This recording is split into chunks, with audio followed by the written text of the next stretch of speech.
Bluff City Media presents Tigers Live with Francis Carlota. Join Francis after every Memphis Tiger game as he breaks down each matchup, player of the game, and upcoming games. Now, let's get to the show.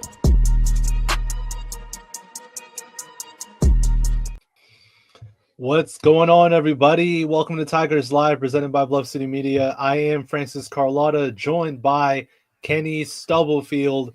Kenny, that was a good old-fashioned butt whooping. Good old-fashioned butt whooping. 90-76. Memphis loses the final of the Maui Invitational. They finished second. They finished Maui 2-1, which we'll get into it later. I'll take that. I'll take 2-1 after Maui and finishing second. But Kenny, how you feeling?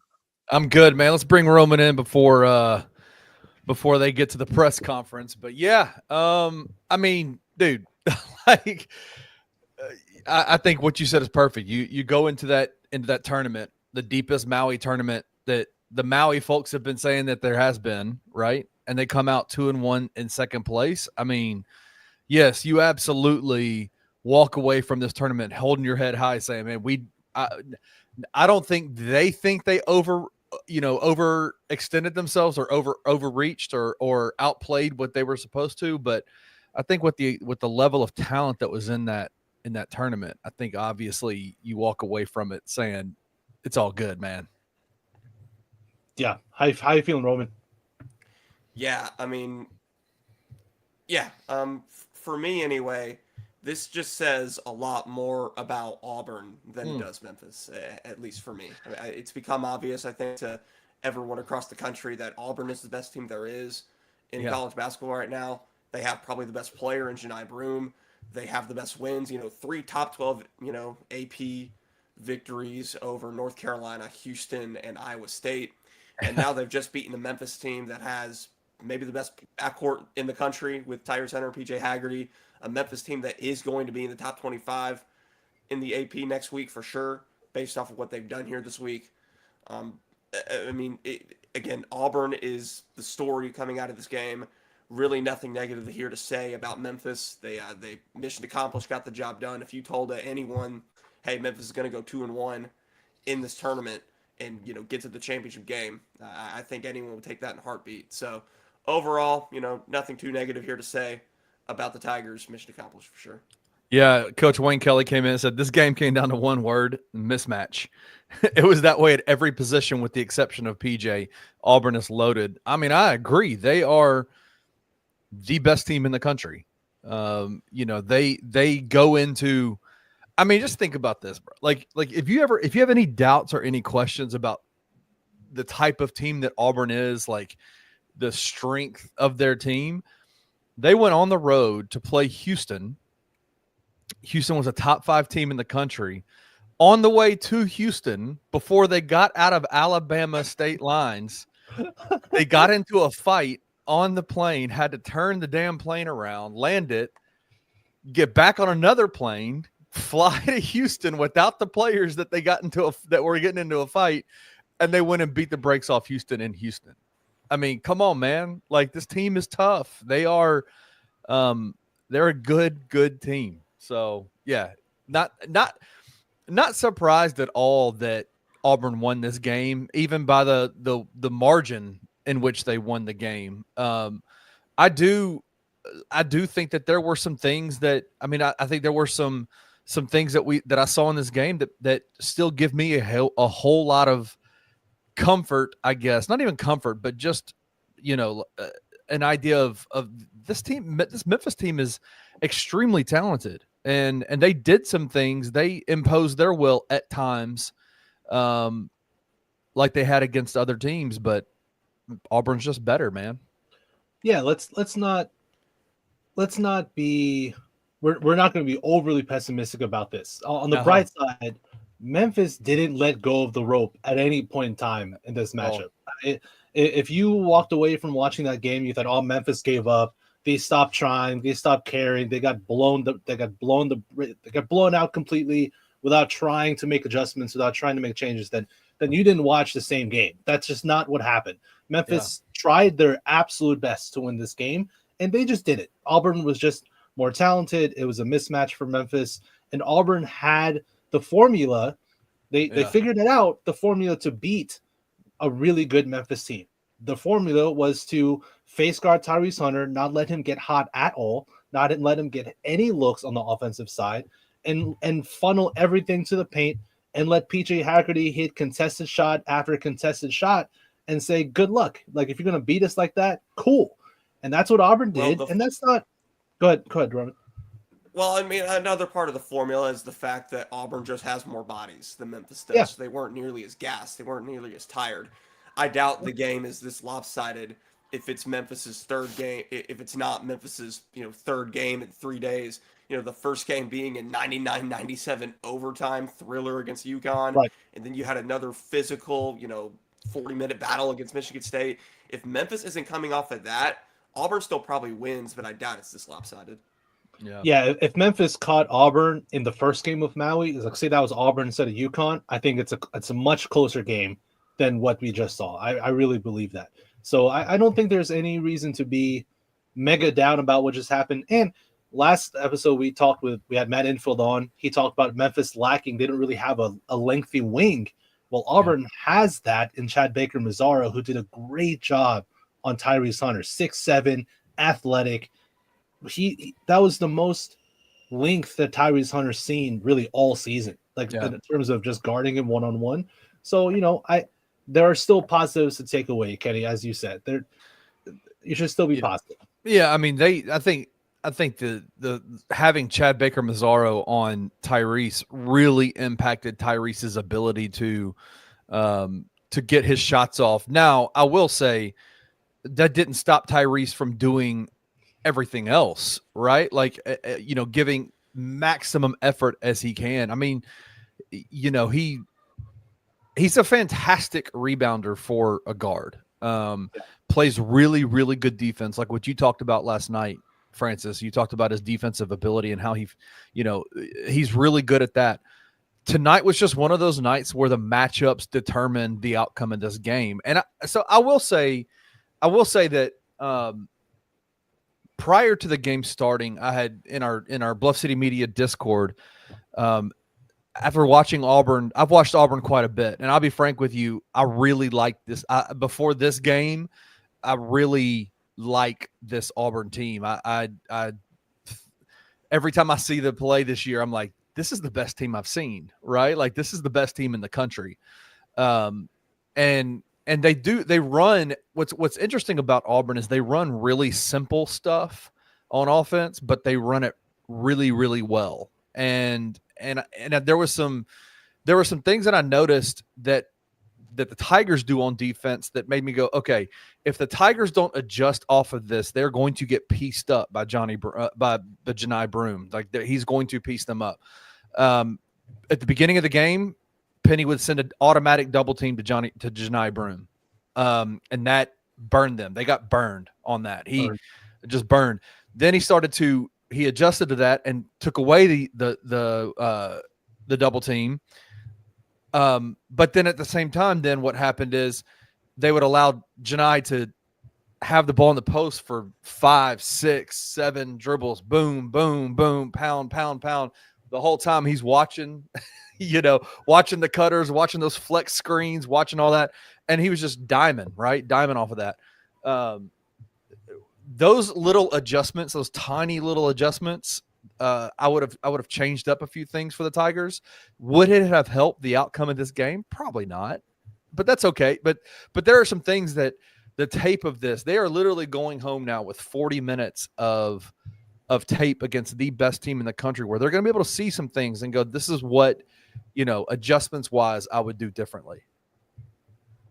Yeah, it kind of feels like a learning experience similar to the games against Alabama and UNC in the preseason.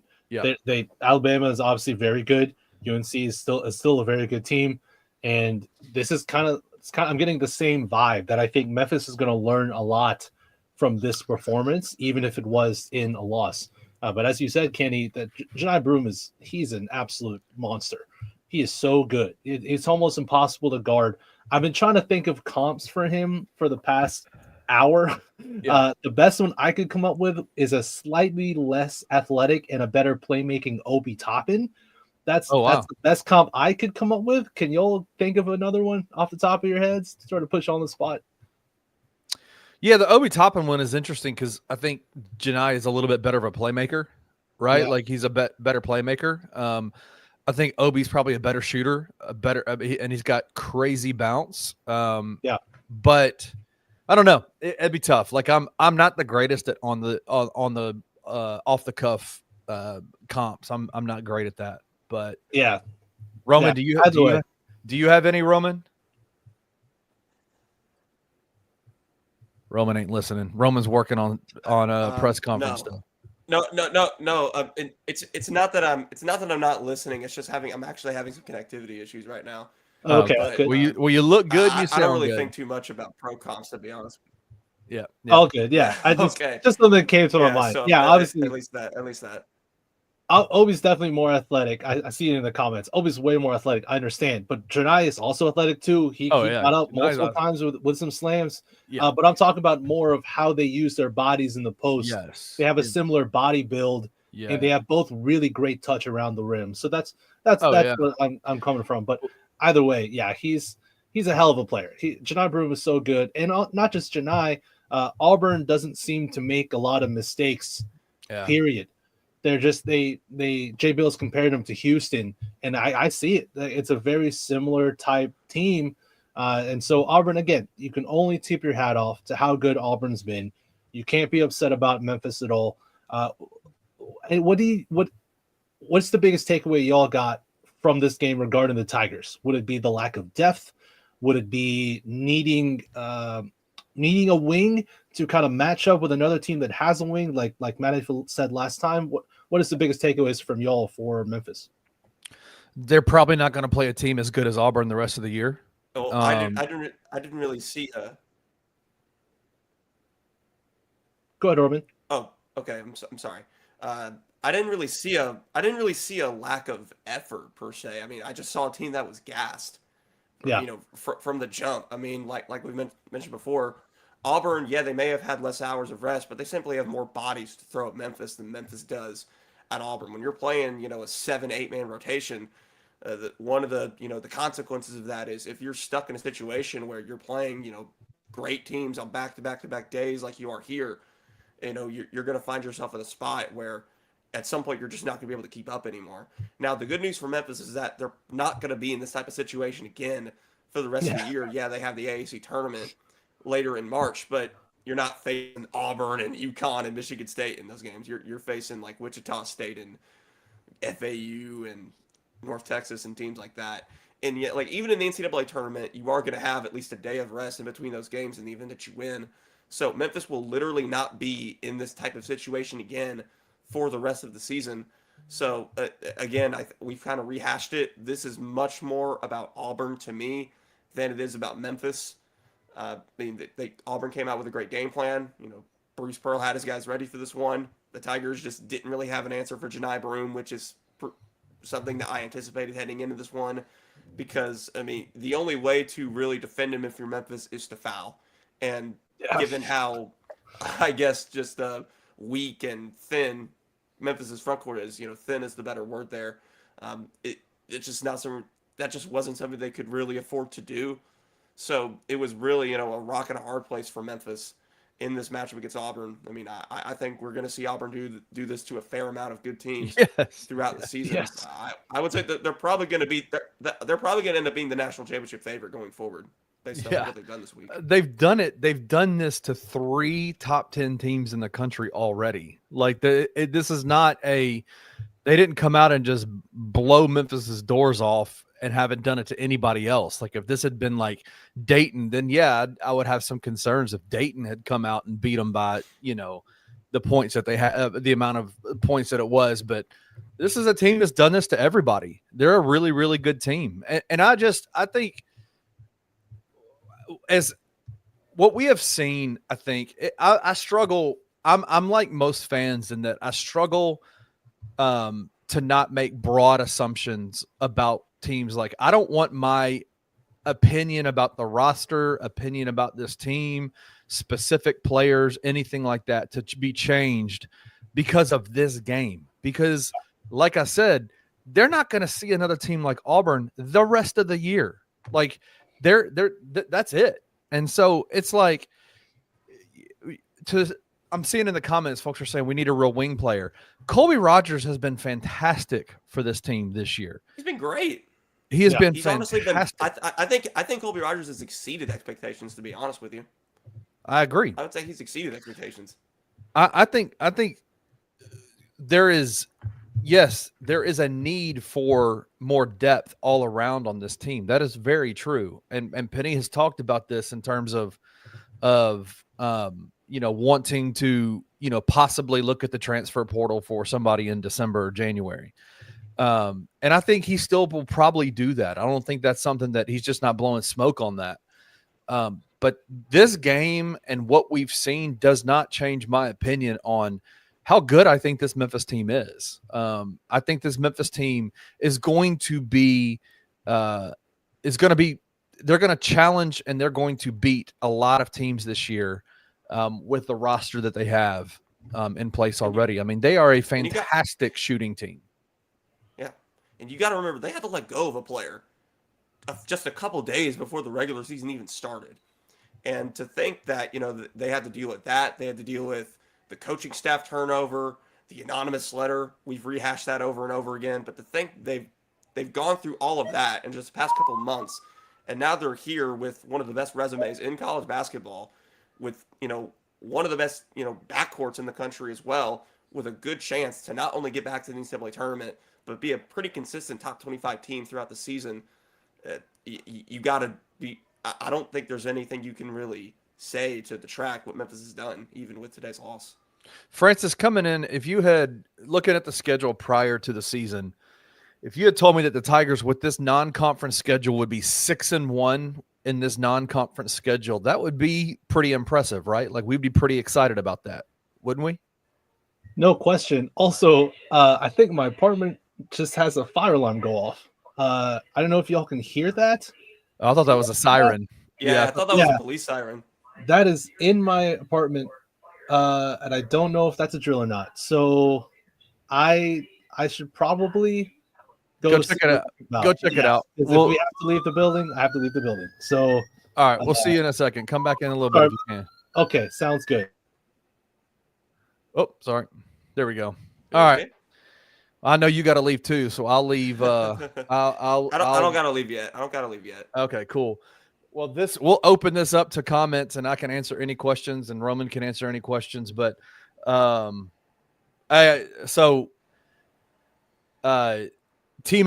in the comments said Memphis is now number 1 in 3-point field goal percentage again after going 6 for 9. I mean, that's more so a product of the volume as opposed to the way they, shot the ball today. But still, I mean, that you got 6 for 9 is not good. 6 for 9 is good, but like 6 for 9, like nine 3-pointers in a game is not a lot. Well, 100%. But I was going to ask you that. Like, do you think that if the Tigers, you think this game would have been any different if they had been able to get more threes out? I mean, probably, but that was Auburn's whole game plan, is don't let Memphis shoot 3. So, all right, PJ Haggerty, Colby Rogers, and Penny Hardaway have arrived. So, yeah, now I do have to go. You bum. All right. Well, looks like it's going to be just me for a little bit. I mean, listen, 6 for 9 is great shooting. Obviously, I do think that if the Tigers had the opportunity to if they had shot more, it might have made a bit of a difference in terms of the score. But yeah, Timo says that means we aren't running enough sets to get people open. We got to figure out some elevator plays or something. I just don't necessarily know if that's true. I mean, Auburn's physicality, like I think that's one of the things that they run Memphis runs really good stuff. And when you look at teams like Auburn, you look at teams like Houston, like this is kind of the way that Memphis plays defense is kind of built off of the style of Bruce Pearl and Kelvin Sampson. What they did was, and which is why I think you saw PJ Haggerty have such a big game, is that he had the ability to the lanes were wide open because they were jumping passing lanes and switching and slipping screens and things like that. I feel like they ran a lot of really good stuff to get their guys open. It was just Auburn was just a little bit more physical on the defensive end of the floor. I mean, they played better defense, unfortunately. Now, if you're saying they're not running enough sets, maybe they could have added some new sets, new wrinkles, new actions. But again, I think that's why it's so important. Like, that's why it's so interesting to me that Penny Hardaway has now 40 minutes of game film to take home and add stuff to this. Like, it might not have changed this game. It might not have changed the outcome of this game, but it is interesting to me that maybe, he'll have footage of this and be able to go in and add some more sets to it. So, obviously PJ Haggerty had a fantastic game. PJ was 11 for 20 on the night, 4 of 6 from the free throw line. Only got 6 free throw attempts. That's interesting. 1 for 1 from 3-point line. 27 points and 9 rebounds. Only 1 assist, and he had 4 turnovers. The Tigers had a pretty rough assist game. I mean, they only had 7 assists in the entire game. That's not great. Tyrese Hunter had 5 of them. That's not a good look. You got to have more assists than that if you want to be successful. But they still, I mean, man, shot the ball really well. They were 50% from the field, 66.7% from the 3-point line, and 73.7% from the free throw line. They got, let me look. They got out rebounded 32-26. Offensive rebounds were 11-8. I mean, in the end, the game might have looked like it was that bad. Like, it might have looked like the stats were that crazy, but the numbers don't really necessarily like jump off the table to me or jump off the screen that tells me, this is what happened. I think the assist numbers are a concern. Like, I'm not a big fan of only getting 7 assists. Looking at the box score real quick. In the comments, what assists? I always ask this question. I ask this question to beat writers that I talk to from other teams. I say prior to the game, if like you had to think about 2 stats, like if you're looking at the box score at the end of the game, and you say, let's say I asked this of the UConn guy. Let's say UConn wins. What are the 2 stats that you would look for and say this is why they won? What are the 2 stats you would look for and say this is why they lost? What are those stats for y'all in the chat? Y'all hit me up. Tell me, what are those stats for y'all in this game?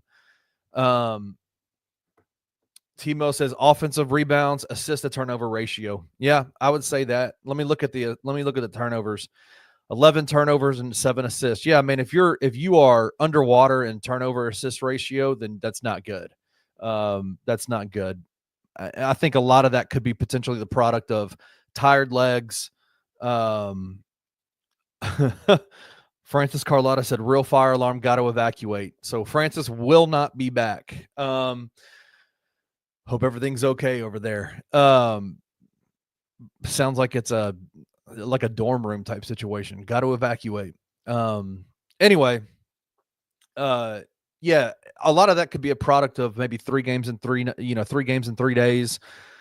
Not a lot of depth. So they weren't getting a lot of open opportunities. They weren't getting a lot of, hard cuts to the lanes. They weren't, passing the ball real well. Offensive rebound is an effort thing too. So I think a lot of it might have been a lot of that might have been just the tired legs out there. Yeah, I honestly thought rebounding would be a huge stat deficit. Did we get more in garbage time? I don't think so, man, because Auburn was still playing their ass off in that garbage time. I honestly looked at the stat, like when I looked at the box score, I was expecting to see a bigger rebounding disparity there, but doesn't look like it. Yeah, 2 times. That's a good point. Allowing offensive rebounds takes our ability to run, and trying to run before we secure the ball is a slight problem. Yeah, I mean, I would love to see what the second chance points were. I don't know if they have that level of they might have that in here. Let me look. No, I don't see. I haven't seen the box score with second chance points, with more of kind of like the in-depth box score. But I would love to see what the second chance points were. on that. Yeah, I would love to see what the second chance points were, because when offensive rebounds just do that, right? Like, I think there was a stretch where 4 or 5 possessions in a row, 3-point shot would go up by Auburn, offensive rebound, kick back out, knock down a 3. But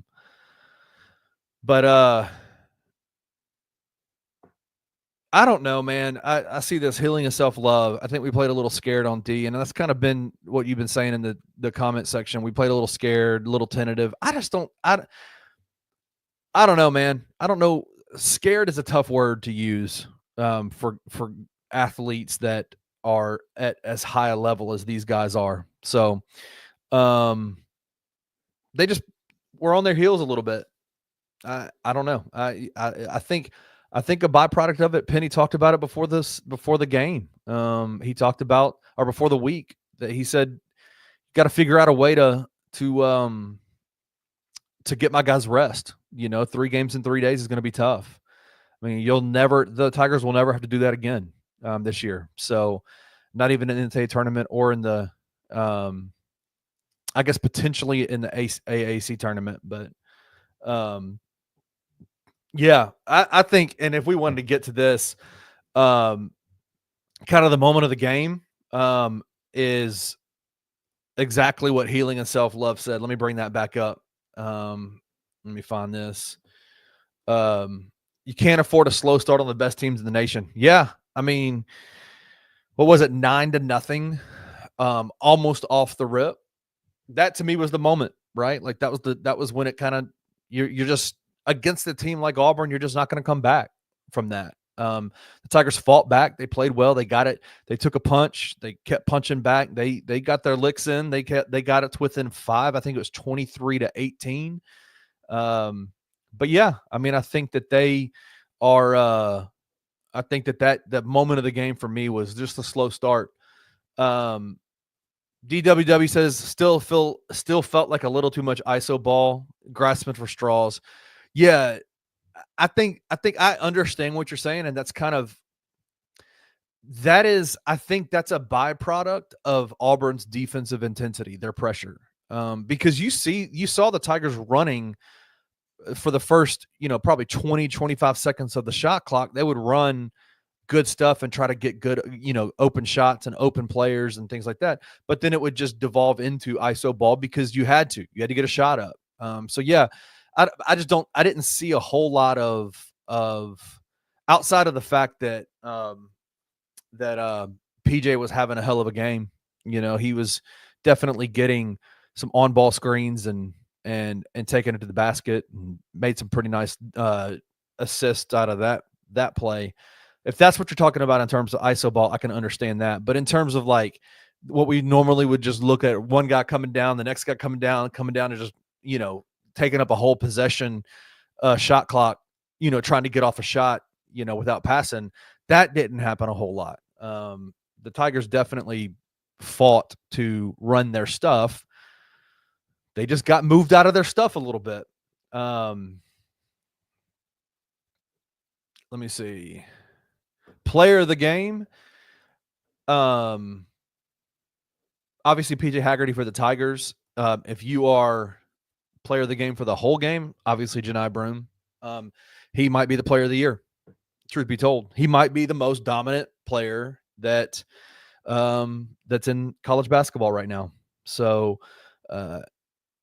yeah, I think that's he was definitely the player of the game. I mean, he had a double-double in the first half, finished the game with 21 points, 16 rebounds, 6 assists, 4 blocks, and 1 steal. As a big man, that's crazy. Let me look. There are 3 bigs. Dylan Cardwell had 18 points, 6 assists, 3 rebounds. Man, I thought he had a lot more rebounds than that.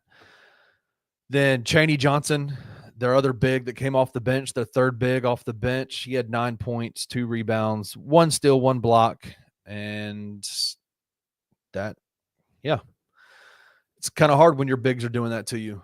But yeah, Janai Broom is the player of the game, probably the MVP of the tournament, to be honest with you, if they don't give it to Tyrese.